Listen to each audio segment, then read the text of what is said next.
Hello everyone, and welcome to Eurosatory by Ideas, the media specialized in defense and security. In our first episode, dedicated to reinforcing Europe's defense backbone, the discussion will be led by Mr. Baudouin, Heuninckx, Director for Industries, Synergies and Enablers at the European Defense Agency. Absolutely, thanks so much. You've mentioned Synergies in your portfolio and the great impact it has. Could you maybe give us a little bit more information about the civil defense space and dual use ecosystem that you cover?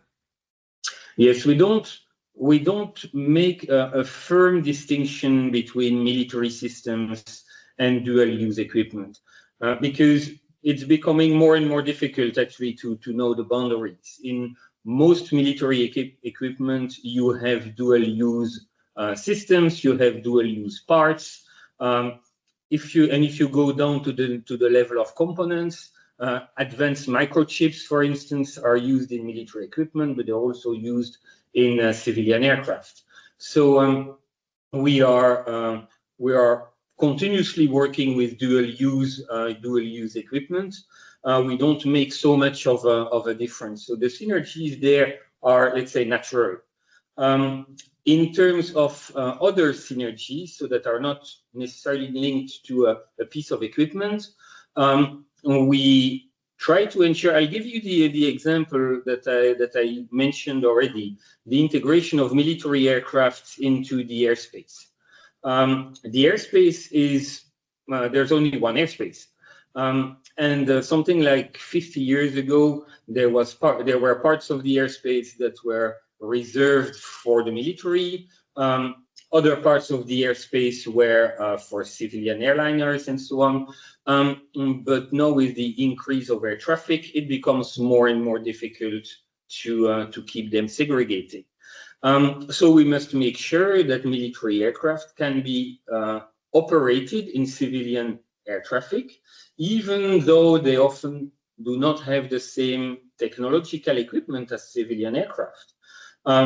Also, currently, there are no civilian drones that are operating on a customary manner in the airspace, whilst there is quite a lot of military drones. And I'm not talking about the small ones. I'm talking about the much bigger drones. They need to operate in the same airspace as the civilian aircraft. And so there must be synergies there, and there must be an integration. That's just an example of the things we are doing to try to achieve synergies. That is a great example, and as you know, Eurosatory will be the catalyst of all those capabilities with a drone and robotics area, and the EDA will have a strong presence there, both with a booth and with a conference, as well as a additive manufacturing village for the very first time. We're very glad to unveil this, where visitors, delegations will be able to visit, join, and see what is happening, what you are pushing within EDA.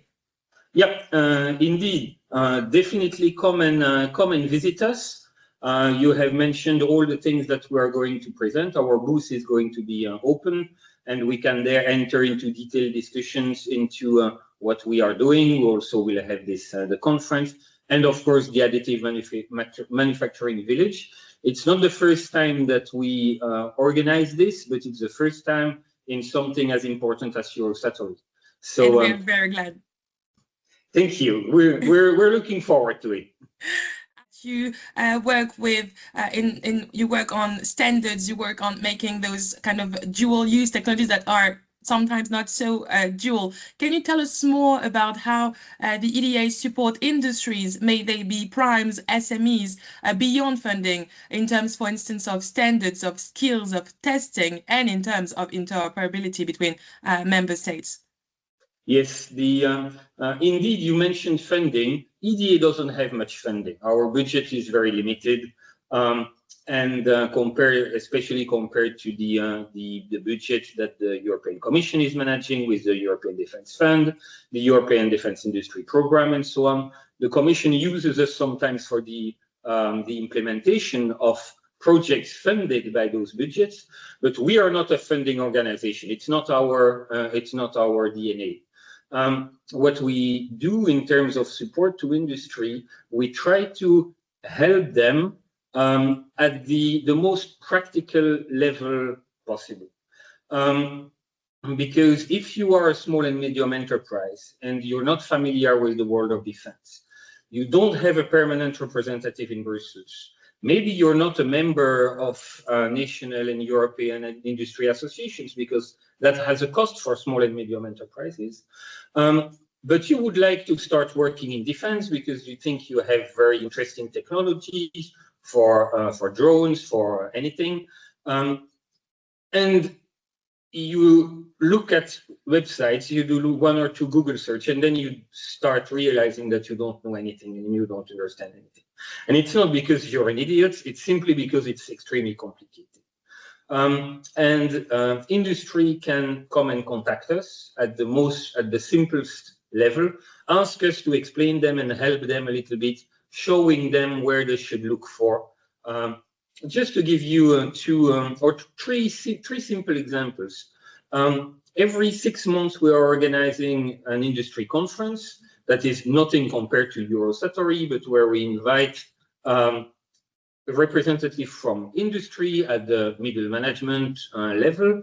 And we invite also the other EU institutions like the European Commission, the External Action Service, the European Investment Bank as well, to present all the new developments that they have put in place and that they intend to put in place over the coming months. It's extremely useful for industry. The next one is taking place in February on 26th, if I'm not mistaken.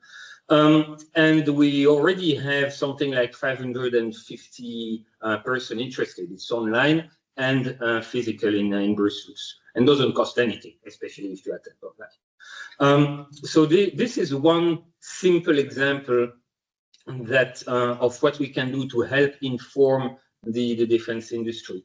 We also have a business-to-business platform online on our website where industry can register and then try to do some matchmaking. We don't do matchmaking for them, but industry can publish, or the registered industry can publish, I'm interested in this type of products.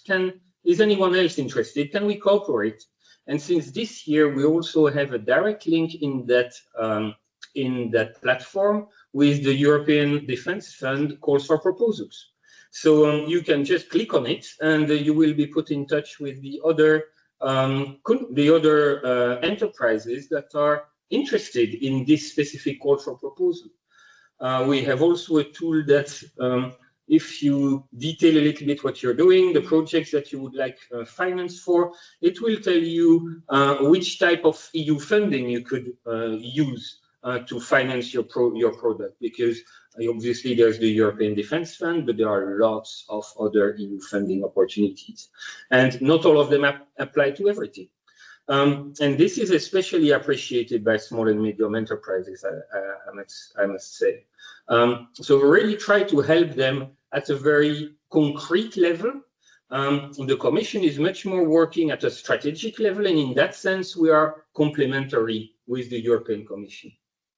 Thank you so much. Absolutely. And as you've mentioned with the platform and all the events that you organize, the idea is to put people in touch, to put the right people in touch with the information or with the other partners.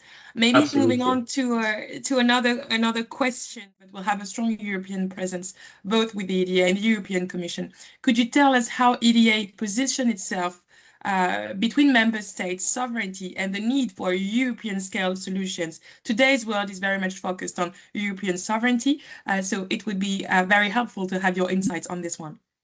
Yeah, as I mentioned in the very beginning of this interview, we work for the member states. So we're not a private company, we're an international agency of the EU, but if we were a company, the member states would be our shareholders. So our objectives in our 3 pillars is to guide them towards cooperation. We do not make decisions. We have decision-making organs in the agency where the member states are making the decisions. But we, the agency, we cannot force the member states. But, you know, when people want to cooperate, they always need some nudging, some help, not telling them what to do, but pushing them a little bit in the right direction. And this is really our roles. We have lots of fora, working groups and so on, where member states at all levels, so expert level, middle management, senior management level, are meeting to discuss collaborative opportunities, to discuss future projects, future programs. I mentioned something on research and technology, for instance. I think it's a very good example. We have groups that are called capability technology groups, or CAPTEX, of which member states are members, research organizations, and also industry. And some of those CAPTEX are very big, but they are used for discussions and to incubate ideas that in the future can be brought towards projects, programs. So first of all, if a company is interested in working with EDA, I would suggest that they definitely join the CAPTEX that are within their technological base, let's say. But then on that basis, the member states take some of the ideas that pop up in those fora and can launch research and development projects that they fund themselves, but that are managed within the scope of EDA. The advantage at EDA is that for those type of projects, we have standardized processes, standardized procedures, standardized documents, so it's much quicker to launch such a project through EDA than simply independently. And the project can lead to new developments that can then further be used in capability development. So with those type of groups, we incubate ideas, put them into projects that then can be used in the capability development process. That exists, that are very specialized and, I dare to say, open to all. If we, like I've mentioned, you've been present at the Eurosatory show for a long time now. EDA had a strong presence in 2024. Looking back at 2024 and looking ahead to 2026, what would you say are the major changes or the major trends that we must look towards? Well, a lot of things have evolved in the meantime with the white paper, the implementation roadmap, and so on, of which we are a part. Even though we're not necessarily the authors of all those documents, we are a part of all of the implementation of all those processes. Also, you might be aware that at the end of last year, the European Council, in its conclusions, called on the member state to strengthen EDA so that it can better assume its role as the defense nexus in Europe. We obviously, this is not something that can be done from one day to the next. We're all realistic, but this is something we are working on with the member states, with the council, and we can expect.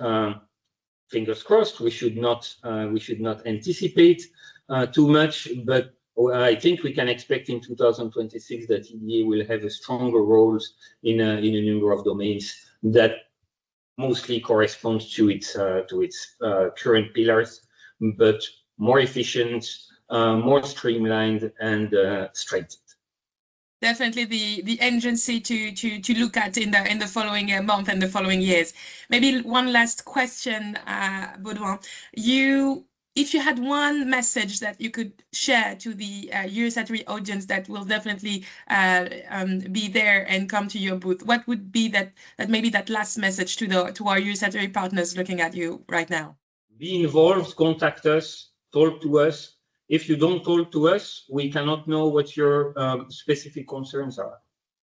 Thank you. So as you've all heard, if you want to know more, just come to Eurosatory next June from 15th to the 19th and come to all 4 to see the booth handled by EDA. Thank you so much for your time. Thank you very much.